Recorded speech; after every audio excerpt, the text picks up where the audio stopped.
prolazio sam po galeriji i ja nađem ovu snimku.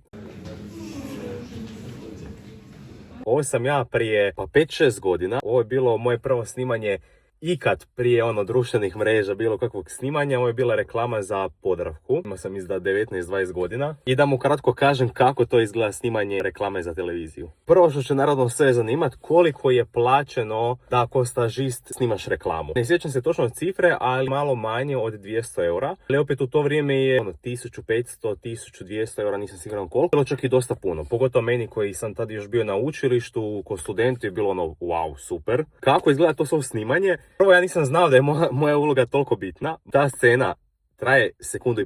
Ja sam se nalazio u nekoj prostoriji koja je, da, snimali smo u dvorcu, by the way. Ja sam se nalazio u prostoriji koja je vjerojatno plesni podij u dvorcu, ili kako se to već zove, znači najveći mogući dio u dvorcu. Ja kad sam došao tamo, bio sam obučen u one sve gluposti koje sam imao na sebi. Van je bilo, ja mislim da -2 stupnja, bilo je snimanje u prvom mjesecu. Ja stojim na sredini, iza mene 5 ljudi i sva ona scena koja je bila. U mene uperena ovako ogromna kamera i iza te kamere 10 ljudi koji odlučuju da li je dobro ili nije dobro. Meni je to bio šok, jer ja imam ulogu kao trebam se zaderat i napraviti kao facu da mi je fino, da mi je ukusno.